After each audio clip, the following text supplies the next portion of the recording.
Hello students, in the previous video we were discussing accounting treatment for the transaction internal reconstruction scheme.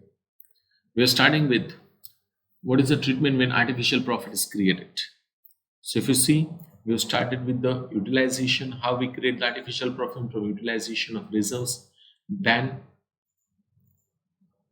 creation of a profit from upward revaluation of assets.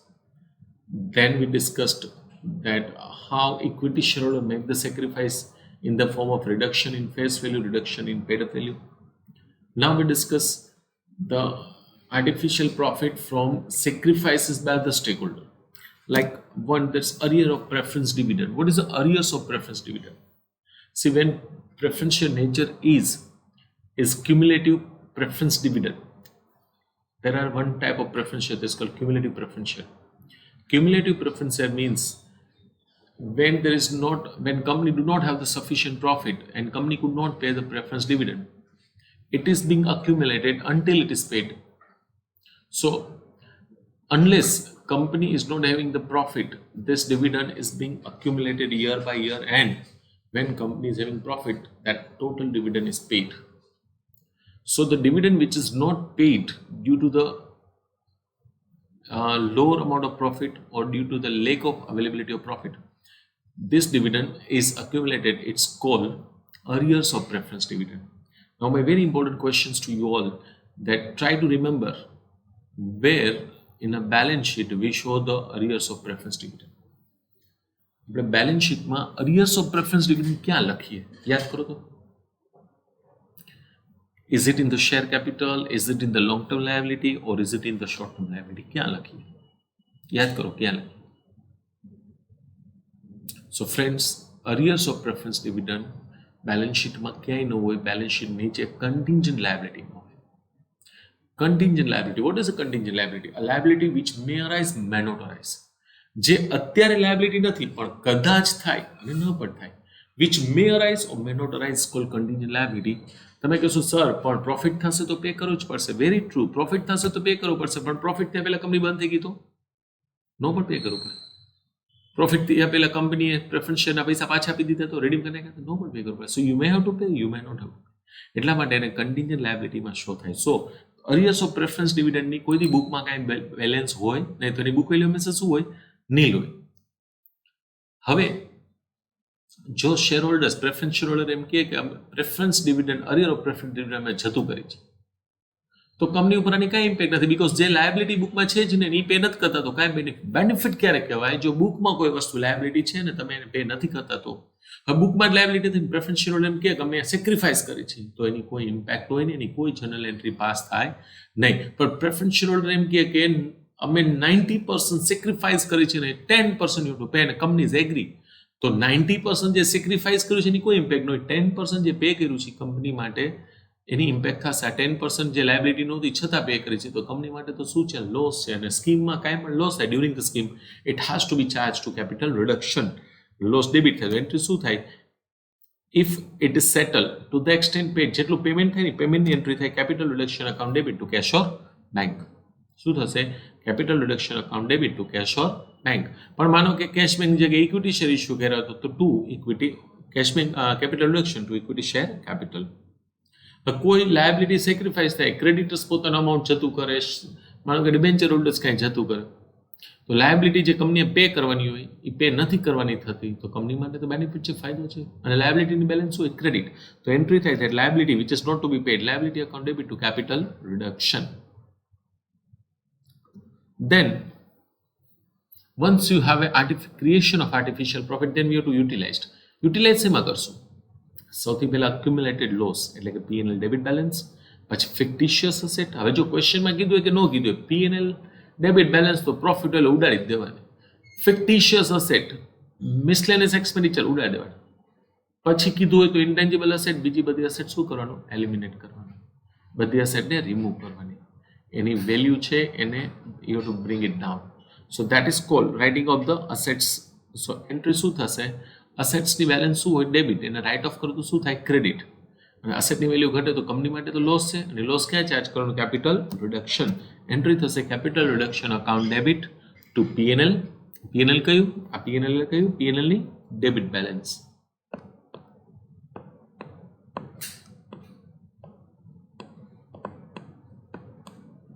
So capital reduction account debit to P&L, to goodwill or pattern or miscellaneous expenditure or any other assets. જે પણ asset ની value ઘટે ને capital reduction માં charge કરવાનું. C asset આ logical વસ્તુ છે. અસેટ ની વેલ્યુ ઘટે તો આપણા માટે લોસ છે, કેપિટલ રિડક્શન ડેબિટ થાય. અસેટ ની વેલ્યુ વધે તો આપણા માટે પ્રોફિટ છે. તો પ્રોફિટ છે તો શું કરવાનું? કેપિટલ રિડક્શન માં શું કરવાનું? ક્રેડિટ કરવાનું. સિમ્પલ. લાયબિલિટી ડિક્રીઝ થાય, બેનિફિટ છે, કેપિટલ રિડક્શન માં ક્રેડિટ. લાયબિલિટી ઇન્ક્રીઝ થાય, લોસ છે, કેપિટલ રિડક્શનમાં ડેબિટ. લોજિકલ વસ્તુ છે. નેક્સ્ટ, કોઈ પણ બુકમાં લાયબિલિટી ન હોય છતાં આપણે પે કરવાની. એની liability which is not record in the books but still we are paying, which is called unrecorded liabilities to be paid. અચ્છા, લાયબિલિટી પે કરશો એટલે પૈસા તો જશે. What goes out? Credit. Cash bank તો ક્રેડિટ થશે. જે બુકમાં લાયબિલિટી નહોતી છતાં પે કરી છે તો આપણા માટે તો લોસ છે. લાયબિલિટી હોય ને પે કરી ફાઇન, પણ નથી છતાં પે કરવું પડે છે લોસ. અને સ્કીમમાં કાંઈ પણ લોસ હોય તો મેં તમને પહેલા કીધું શું કરવાનું? Capital reduction debit. તો capital reduction account debit to cash or bank. પછી during the scheme number of expenses to be incurred, જેને કહેવાય expense of reconstruction, cost of reconstruction. Normal course of બિઝનેસમાં આપણે જે કોઈ પણ એક્સપેન્સીસ થતા હોય આપણે પીએનએલમાં ચાર્જ કરતા હોય, પણ સ્કીમ તો એક્સેપ્શનલ સિચ્યુએશન છે. તો ડ્યુરિંગ ધ સ્કીમ કાંઈ પણ એક્સપેન્સીસ થાય ને તો એને ક્યાં ચાર્જ કરવાનો? આર્ટિફિશિયલ પ્રોફિટમાં. ઓબ્વિયસલી આર્ટિફિશિયલ પ્રોફિટનું અકાઉન્ટ કયું છે? Capital reduction. તો કેપિટલ રિડક્શનમાં ડેબિટ થશે. Capital reduction account debit to cash or bank.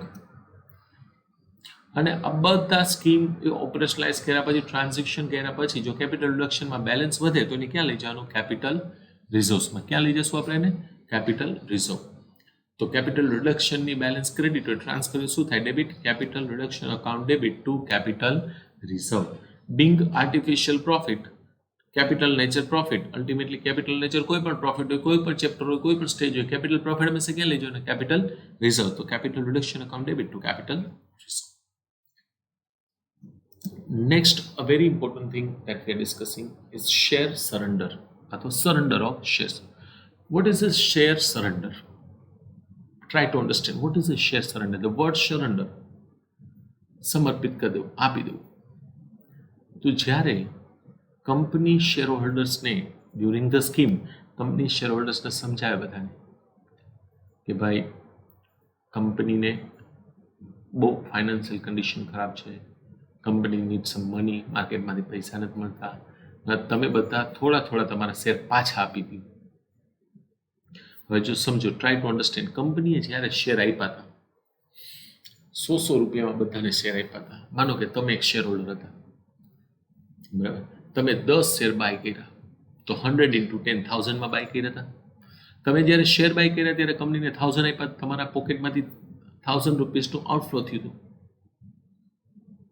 હવે કંપની તમને એવું કહે છે કે 50% દરેક શેર હોલ્ડરે પોતાના 50% શેર પાછા આપી દેવાના. તો તમે તો એવરી શેરના 100 પે કર્યા હતા, એટલે 1000 100 ની 10 નોટ્સ આપી હતી, 1000 રૂપીસ કંપનીને આપ્યા હતા. એમાંથી 5 શેર કંપની પાછા લે છે, પણ સામે તમને પાછા પૈસા નથી આપતા. જો કંપની શેર લઈ લઈને પૈસા પાછા આપે ને તો એને કહેવાય બાયબેક ઓફ ધ શેર. શું કહેવાય ને? Buyback of the share. અહીંયા કંપની તમારી પાસે શેર લઈ લે, પૈસા નથી આપતા, તો તમારા તો શેર એમને વહી ગયા. આપ્યા હતા, જ્યારે તમને આપ્યા હતા તમે પૈસા આપ્યા હતા, હવે તમને કાંઈ નથી છતાં તમે 50% શેર આપી દીધા. કંપની શેર્સનું શું કરશે? તો કંપની શેર છે એ કોકને ઇસ્યુ કરે તો કંપનીને રોકડા આવે. કંપની કોકને રૂપિયા ચૂકવવાના કે ડિબેન્ચરોને રૂપિયા આપવાના હતા, એને શેર આપી દીધા, લોનની સામે આપી દીધા, કંપની પોતાની લાયબિલિટી ઘટાડી નાખી. તો કંપની શેર્સનો અલગ અલગ મલ્ટિપલ યુઝ કરી શકે, પણ બિંગ એ શેર હોલ્ડર્સ તમને તો 5 શેર્સ 10માંથી 5 શેરનો ધુંબો લાગી ગયો. તમારે તો 5 શેર વગર રૂપિયા મળ્યા આપી દીધા અને આપી દેવા પડ્યા. This is called share surrender. Shares returned by the shareholders. Share surrender means share returned by the shareholders without getting any payment. પૈસા લીધા, પૈસા મળ્યા વગર શેર પાછા આપી દેવા. It's called share surrender. પછી આ શેર સરેન્ડર થયેલા હોય કંપનીનો યુઝ કરે અને જેટલા બચે એટલા કેન્સલ કરે. આપણે હવે નેક્સ્ટ આ શેર સરેન્ડરની ટ્રીટમેન્ટ ડિસ્કસ કરવાના છીએ. This is a very important one. We discuss the treatment on that. જો માનો કે 10,000 equity shares of 10 are surrender. કંપનીએ બધા શેર હોલ્ડર્સને રિક્વેસ્ટ કરી અને ટોટલ કંપનીને 10,000 ઇક્વિટી શેર પાછા આવ્યા 10 રૂપીસનું ઈચ. આ 10,000માંથી 4,000 ઇક્વિટી શેર્સ કંપનીએ કોને ઇસ્યુ કર્યા? ક્રેડિટર્સને. કંપનીના 50,000ના ક્રેડિટર્સ હતા એને કંપનીએ 4,000 શેર્સ ઇસ્યુ કર્યા અને કહી દીધું કે હવે તમારું મોઢું બતાવતા નહીં, આ લઈ જાઓ, ભાગો. 3,000 equity shares are surrender are converted into preference shares. 3,000 share છે જે સરેન્ડર શેર હતા ઇક્વિટી શેરને પ્રેફરન્સ શેરમાં કન્વર્ટ કર્યા અને ડિબેન્ચર હોલ્ડરને આપ્યા. Debenture holders of ₹30,000. This is printing mistake, આનો પાર્ટ નથી, it is a printing mistake. તો ડિબેન્ચર હોલ્ડર્સ જેને 38,000 આપવા હતા એને આપણે કંપનીએ 3,000 shares of 10 each preference share issue કર્યા. હવે 10,000માંથી આ 4,000 માઇનસ થયા, 10,000માંથી 3,000 માઇનસ થયા, 7,000 હજી 3,000 વધ્યા. 2,000 equity share are issued for consideration.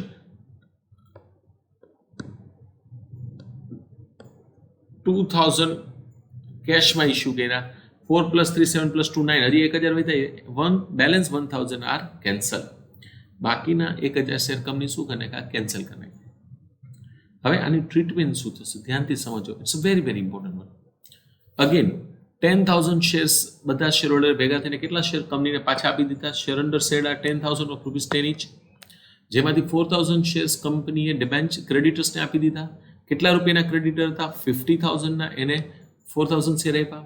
3,000 equity shares surrender equity શેર્સને કન્વર્ટ કરી નાખ્યા પ્રેફરન્સ શેર્સમાં અને ડિબેન્ચર હોલ્ડરને આપી દીધા. ડિબેન્ચર હોલ્ડરને આપણી લાયબિલિટી કેટલી? 38. 2,000 ઇસ્યુ કર્યા અને સામે શું આવ્યું? કંપનીને કેશ આવી. શું આવ્યું કંપનીને? કેશ. અને 1,000 કેન્સલ કર્યા. એન્ટ્રી શું થશે ધ્યાનથી સમજો. શેર કંપનીને પાછા આવ્યા. કંપનીને શેર પાછા આવ્યા. જો કંપની જ્યારે શેર ઇસ્યુ કર્યા હતા કંપનીએ શેર હોલ્ડરને શેર આપ્યા હતા, કેશ મળ્યા હતા. કંપનીએ પાછા લેવાનો સામે કેશ આપવા પડે. આયા તો વગર પૈસા આપે શેર આવી ગયા તો કંપનીને તો બેનિફિટ છે, ફાયદો છે. તો એ 10,000 શેર્સ છે એ કંપનીએ પાછા આપ્યા, પાછા લઈ લીધા, રૂપિયા આપ્યા વગર, તો કંપની માટે બેનિફિટ છે. This benefit is during the scheme. So capital રિડક્શનમાં ક્રેડિટ થશે અને આ જે શેર આવ્યા ને એને આપણે ટેમ્પરરી અકાઉન્ટમાં આપણે રાખશું. અને this account is called share surrender account. So entry થશે equity share capital account debit to share surrender. Equity share capital account debit to share surrender. Share capital cancel થશે અને એ ક્યાં રાખશું આપણે? Share surrender account. બરાબર. Benefit છે પણ અત્યારે આપણે બેનિફિટ રેકોર્ડ કરશું નહીં. હવે શેર ઇસ્યુ કરેલા હતા, શેર પાછા આવી ગયા, તો આપણે શું કરશું? Share capital account debit to share surrender. હવે એમાં જેમ જે શેર યુઝ કરતા જશું એમ આપણે એની ઇફેક્ટ આપતા જશું. જો next 4,000 shares are issued to creditors. આ બધા શેર્સ એક ટેમ્પરરી અકાઉન્ટમાં છે. કયા અકાઉન્ટમાં છે? Share surrender account. જ્યારે જ્યારે યુઝ કરશું શેરનો ત્યારે શેર સરેન્ડર શું કરવું પડશે? ડેબિટ કરવું પડશે. તો 4,000 શેર ક્રેડિટરને ઇસ્યુ કર્યા. કંપની શેર ઇસ્યુ કરે એટલે કંપનીની અગેન લાયબિલિટી ક્રિએટ થાય ટુવર્ડ્સ ધ શેર કેપિટલ. શેની લાયબિલિટી ક્રિએટ થશે? Towards the share capital. તો ઓલા જે શેર સરેન્ડર ટેમ્પરરી અકાઉન્ટ છે એમાંથી ઇસ્યુ થશે એટલે share surrender account debit two equity share capital. Share surrender account debit two equity share capital. તો share surrender એટલું ઘટી જશે. શેર આપી દીધા. આ બધા શેર કેને આપ્યા?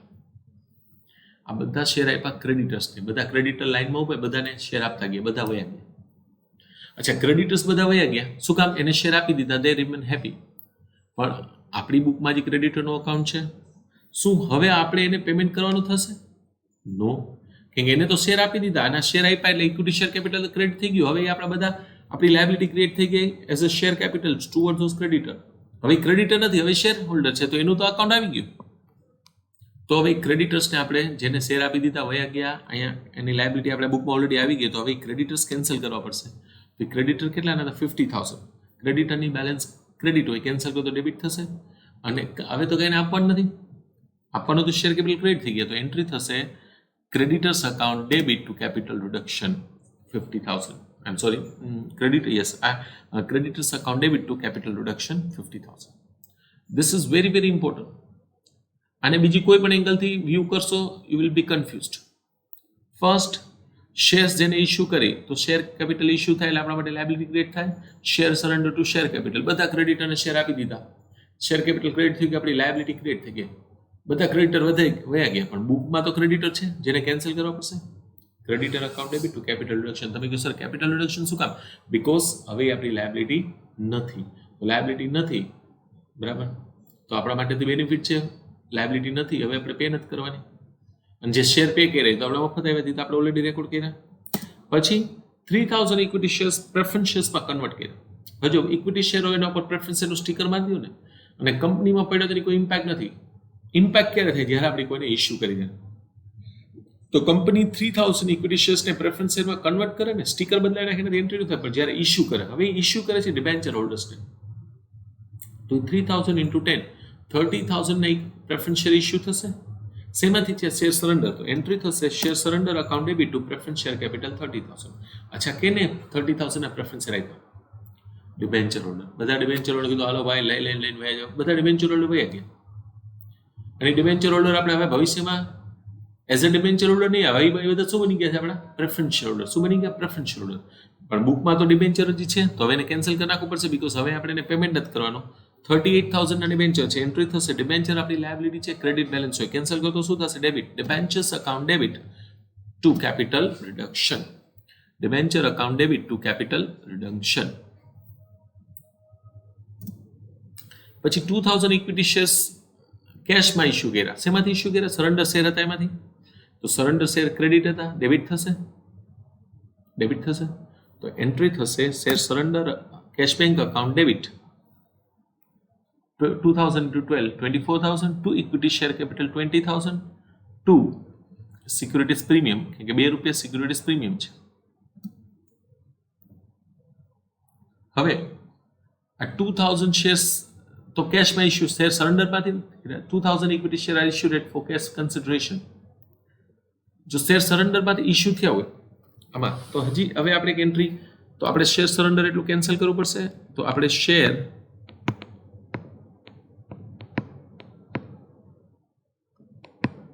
Surrender account debit two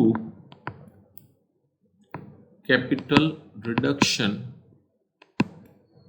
20,000, because 20,000 share surrender છે રિડ્યુસ થઈ જશે, બીકોઝ એમાંથી આપણે શેર ઇસ્યુ યુઝ કરી નાખ્યા છે.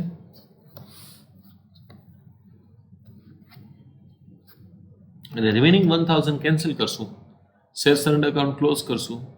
એ તો હવે આપણા માટે બેનિફિટ છે, તો એ ક્યાં લઈ જશું? Capital reduction. સો એન્ટ્રી થશે share surrender account debit to capital reduction. So this is all about the entry for capital reduction. Now we will see the full-fledged question on capital reduction. Thank you.